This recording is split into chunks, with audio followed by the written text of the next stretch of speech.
Today I'm going to be talking about some of the differences between the Bluetti EB3A power station and its sister unit, the EB55. I've got a lot of information here, and I hope I can help you choose which one is right for you, so stay tuned.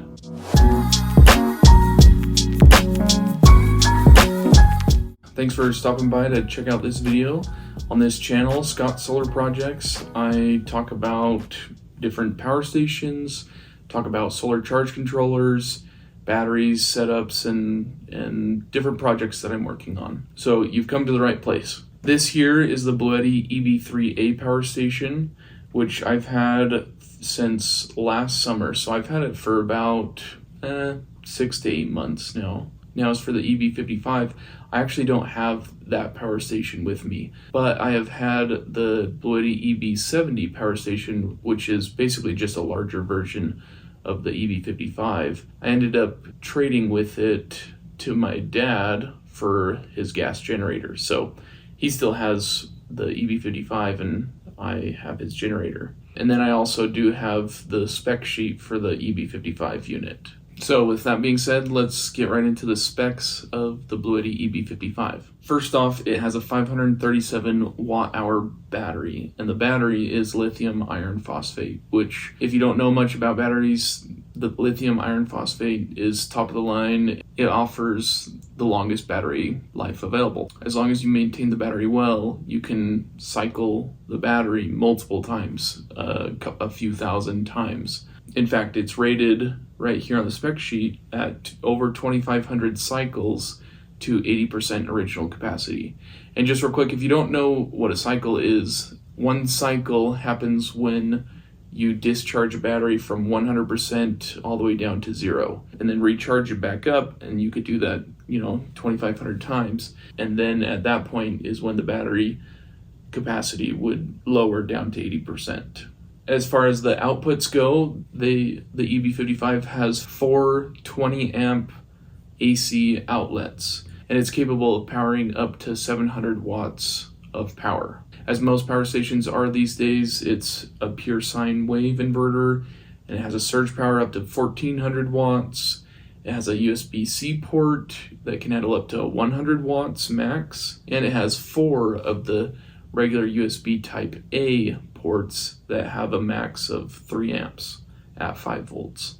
Then it also has a car outlet plug at 12 volts, which can handle up to a maximum of 10 amps. And then it also has the DC 5521 plug, which I also have a specific video talking about what the DC 5521 plug, if you just search on my channel, you can easily find it. And it comes with 2 of those ports that are rated up to 10 amps as well. And then last, for the output section, it also offers a wireless charging pad on top of the unit, like most of the Bluetti power station products have. It charges up to 15 watts. Now for the input side, it can handle up to 200 watts of maximum input, and you can do that via solar. It accepts between 12 and 28 input voltage, so you couldn't run 2 panels in series together, but you could do like 2 100-watt solar panels in parallel, and it has a maximum of 8 amps. Also, if you are charging via solar up to 200 watts, it also has the option that you can double the maximum input up to 400 watts by charging it from the wall as well. Some of the estimations it's giving is that via the AC wall adapter, you can charge it in about 3 hours at 200 watts by itself. And if you're charging it by solar at 200 watts, it's still going to be about 3 hours to recharge the unit. However, if you use both the AC and the solar charging, you can charge it within 1.8 to 2.3 hours. And then also important to note, if you charge it via your car, depending on how many watts it allows your charger to draw from your car battery, you can charge it within 6.1 or 3.4 hours, depending on 200 or 100 watt input from your car. It does offer pass-through charging, and the weight comes in at 16.5 pounds, which is 7.5 kilograms. The dimensions of the unit is 10.94 inches long by 7.87 inches wide by 7.79 inches tall. And that's 27.8 by 20 by 19.8 centimeters. Operating temperature is between -4 and 104 degrees Fahrenheit, which is between -20 and +40 Celsius. And storage temperature is between 14 and 113 degrees Fahrenheit. Though optimal storage temperature for any power station is just going to be room temperature. That's ideally is the best temperature to keep your power station at. And then lastly, it comes with a 24-month warranty. Also too, I do want to point out, if you buy the EB55, what comes in the box is the unit itself, the AC wall adapter charging cable to charge it at home, one car charging cable to plug it in while you're driving, and one solar charging cable to be able to charge via the solar, a user manual, and a warranty card. Okay, so now that we've gone over the specs for the EB55, let's go over the specs for the EB3A. And I'll just use the same spec sheet that I have right here from Bluetti.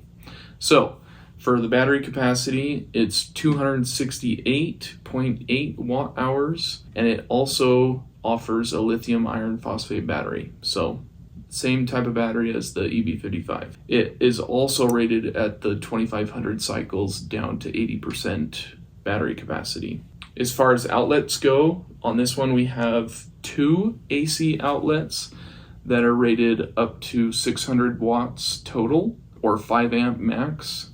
It's also a pure sine wave inverter, and we also have a 1200 watt surge rating. We have one USB-C port that is rated at 100 watts, same as the EB55, and we have 2 of the USB type A ports rated up to 3 amps at 5 volts. And then as far as the DC outlets, we've got the same car outlet plug rated up to 10 amps, and then we have the 2 DC 5521 plugs that are rated up to 10 amps. And then just like the EB55, we've got the standard wireless charging pad on top, so I can literally just place my phone right on top and it'll start charging wirelessly. And that's rated up to 15 watts, just like the EB55. As far as charging input goes for the EB3A, we have a little bit different here. So it's rated via the AC charging cable up to 268 watts max, and that's in standard mode. With the EB3A, it comes with the ability to be able to download the Bluetti app from the App Store, and you can hook it up to your power station and customize it even further. And if you choose the standard charging mode, then you can charge up to 268 watts. But if you choose the turbo charging mode, then you can charge it faster at 350 watts. Now for the solar input, we have a 200 watt max between 12 and 28 volts, which is the same as the EB55, rated up to 8.5 amps going in. And the maximum charging input that this power station can handle is 430 watts, which is 30 watts more than the EB55. And that's with both the AC and the solar charging going at the same time. If you are standard charging the EB3A via the wall AC adapter, then you can charge it within 1.5 to 2 hours.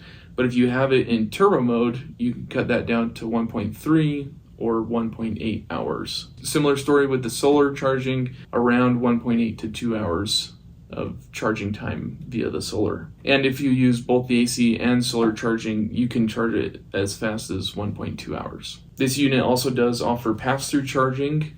Now it is going to be lighter weight than the EB55, mainly because it has like roughly half the battery size, and it weighs 10.14 pounds or 4.6 kilograms. As far as the dimensions go, it's 10.04 inches long by 7.09 inches wide and 7.2 inches tall. And it's rated for the same operating temperature as the EB55, between -4 and 104 degrees Fahrenheit, or -20 and +40 Celsius. Now for the storage temperature, it's showing a little more stricter parameters than the EB55, and I'm not sure why that is, but they're saying anywhere between 32 and 104 degrees Fahrenheit, or between 0 and 40 degrees Celsius. But like I say, it's just better to store all these power stations right about room temperature is what you really want to do. And then as far as the warranty goes, you also get a 24-month warranty. And for what comes in the box when you order an EB3A, you get the power station itself, and you also get the AC charging cable. But I do want to mention that it doesn't come with the massive power brick like the EB55. This one just comes with a simple cord, and so you don't have to carry around that bulky block charger. And then it also does come with a solar charging cable, a user manual, warranty card, and a little Bluetti card. But the main three things is the power station, AC, and solar charging cables. So now that we've gone over the specs for both the EB3A and the EB55, let's just run through the specs real quick and point out the differences. So right off the bat, we've got the EB55 with the larger battery at 537 watt hours versus the 268 watt hours on the Bluetti EB3A. The EB55 also offers 4 of the AC plugs, which the EB3A only offers these 2 right here. And also the EB55 has a 700 watt inverter, while the EB3A has a 600 watt inverter. The surge power on the EB55 is 200 watts higher at 1400 watts. It also offers 2 extra USB Type A ports over the Bluetti EB3A with 2 of them. As far as the input goes, the EB3A is the winner over the EB55, offering more charging options and just a little bit higher on the charging. So if fast charging is important to you, you may want to be considering the EB3A. As far as the recharge time goes, that's just going to vary depending on your circumstances and your settings. I don't really see a clear winner one over the other. As far as the weight goes, the EB55 weighs about 6 pounds more than the EB3A. I mean, this is 10 pounds right here. I'm pretty sure almost anyone can carry this. Now, if you're trying to, move this around and actually set it up high on a shelf, maybe that might be a little bit more challenging. So that is something to consider. 16 pounds on the EB55 versus 10 on the EB3A. If you're looking for portability, honestly, both of them are pretty portable, able to carry around and take with you wherever you need to go. And considering the dimensions between the two, they're both very similar in their physical dimension size. The length here is 10 inches by 7 and 7 roughly, while the EB55 is an inch longer at 11 inches long and closer to 8 inches wide and 8 inches tall. They're both very similar in actual product dimension size. And those are the main differences between the two units. A lot of the specs are quite similar, but there's the main standout ones like the battery size, which has a big impact on which one you choose depending on what your power needs are. And if we talk about what you're going to be using the power station for, I would say that's the most important consideration in your choice between the two. For example, are you going to be using it for camping or for an emergency backup power for your house, for recharging your phone or things like that? Or are you going to be using it for a CPAP machine or run a small or large refrigerator? It just really depends on what your needs are and what you actually need it to do. Now, a couple of the differences in comparison between the two. The EB3A is the newer of the two. Like I said, this one was just released last summer in 2022. And I'm not sure when the EB55 was released, but I want to say it was probably about 2 years ago. And so because of that, the EB3A comes with some more modern features.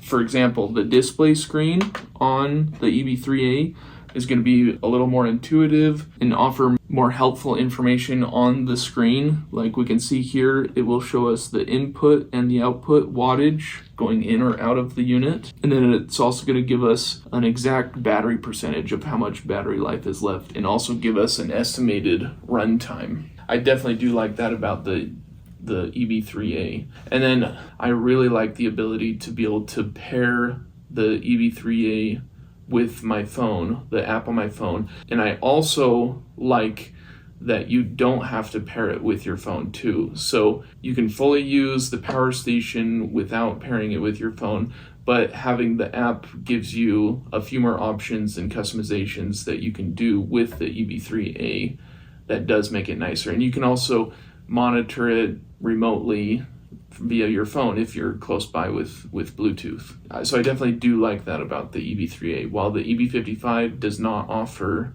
the capability to pair with your phone. So in my situation, and what I would choose between the two, I mean, I have some larger power station units that I don't really need to rely on the choice between the EB3A and the EB55 to power most of my needs. If I'm searching for a power station in this range, this price point with this lower battery capacity, I'm definitely going to go with the EB3A because it is more modern and I can control it with the app on my phone. And what I'm going to be using it for is for camping and also for emergency backup power. If the electricity went out, then I could run a light or a lamp off of this. I can charge my phone or small devices, maybe like walkie-talkies or my computer, or little things like that. So the smaller battery size of 268 watt hours versus the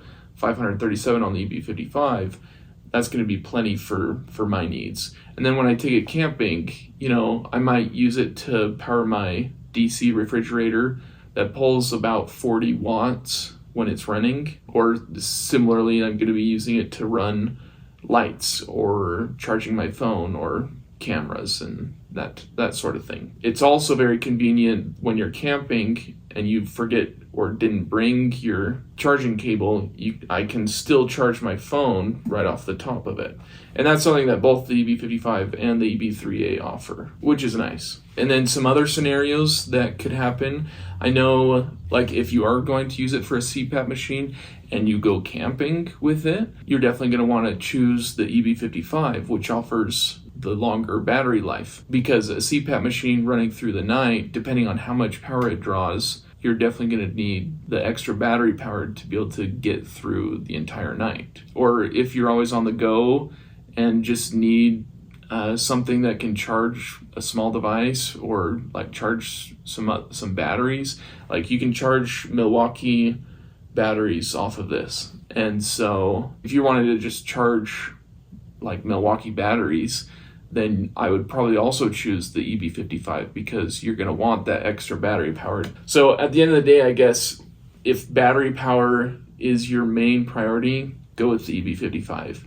But if that's not such a huge concern and you're able to recharge it via solar or the wall, then go with the EB3A because it's a lower price point and it offers more modern features than the EB55. And if you've got your selection between these two power stations, good job, because there are dozens, there are an endless amount of different power stations out there, from Jackery, EcoFlow, Goal Zero. There's just so many different brands out there, and then so many different models under those brands.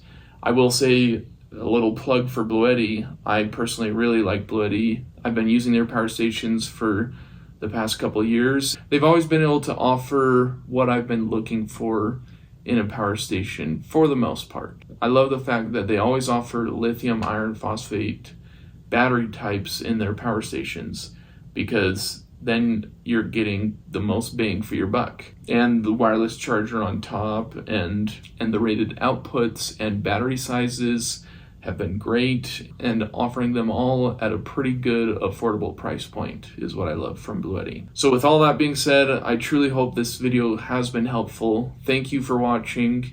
If I missed something, please let me know in the comments, or if you have other questions, please let me know down below, because I do read the comments, and I typically always respond to them if you leave a question. Thanks for watching, and until next time, I hope you have a wonderful day.